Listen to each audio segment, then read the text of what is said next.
Welcome everybody to the first ever video top 3.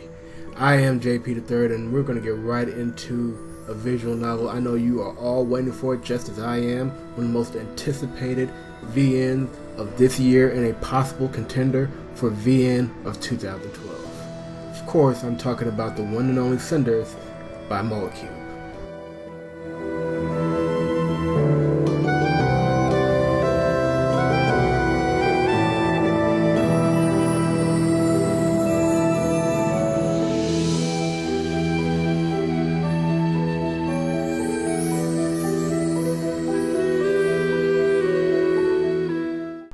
I think anyone who regularly plays visual novels are used to an art style like this, and also this. Oh, and this too, though the less said about these folks the better. It makes sense though, because the EVN community is mostly made up of manga and anime fans. Therefore, the inspiration for the presentation of visual novels would come from something they like. With that in mind, Cinders ditched the usual inspirations and instead went with something closer to an illustrated Western storybook, and it works very, very well. The art direction is being handled by Graciana Zelenska, and the soundtrack by Rob Westwood. I'm not sure what the plan was, but from my perspective, the duo relies on the fairy tale origin of Cinderella to create its distinctive yet familiar feel. We don't have to have Cinders pointed out to us. Because of how she is designed, we can tell just by looking at her. The same goes for her immediate family. Beyond that, the environments are lush and fully rendered to pull the reader in immediately. Added to the scenery, the sound direction evokes what we have been, frankly speaking, programmed to hear when we think of a fairy tale. For example, the menu theme.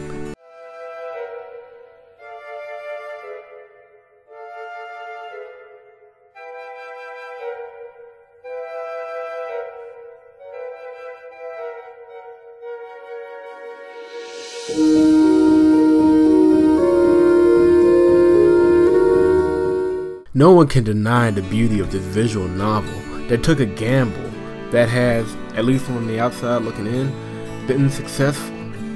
I can guarantee Cinders is the only visual novel this year that will look like it does, and it only gets better when you look past the visuals in the presentation and get into the larger story.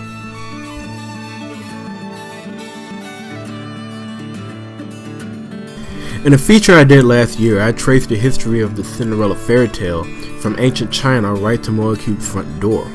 In that entire history, the motivation for everyone around Cinderella rarely changed.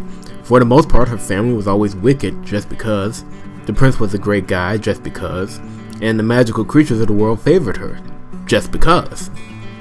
To a degree, I can understand that. We're supposed to be rooting for Cinderella's life to change for the better, and the only way to do that is to make her life suck so badly that supernatural intervention is needed. It is a definitive fairy tale because of that reason. It is also understandable, but as you grow older, it isn't exactly acceptable. People aren't just jerks for the sake of being jerks. They have their own pathos and rationale to their actions. Cinders embraces that reality, and throughout the preview I was impressed by just how complex many of the characters were. That isn't to say that everything is just completely new as far as certain tropes go, but it is nice to see Cinders' family treat her differently depending on their own relationship with her, instead of just rubbing her face in the dirt as a unit. Both of her stepsisters have a unique give and take with her whenever you choose to interact with them, due to their own different issues. The older sister leans further towards her mother and sort of idolizes her, while the younger one is someone sympathetic towards Cinders but doesn't have the willpower to stand by her. The evil stepmother in this visual novel, while still overbearing and tyrannical, has a method to her madness, and the visual novel takes time to explore it. Leading the male half of the cast is a childhood friend of Cinders, as well as the prince, who begins the visual novel as a political neophyte, chucked into the backstabbing aristocratic world after the death of his father. His decisions in that process lead to the famous ball scene that we all know and can remember from the original fairy tale. The entire supporting cast is what you would expect from people in these societal positions at this period of time.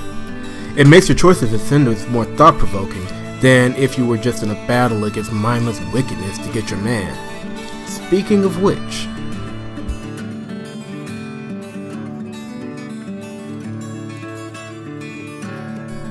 Those who follow VNs Now knows that when a writer offers choice in a game, I expect those choices to have meaning for the characters making them.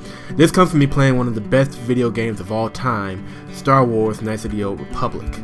No, not that MMORPG everyone's suddenly on. I'm talking about the 2003 original.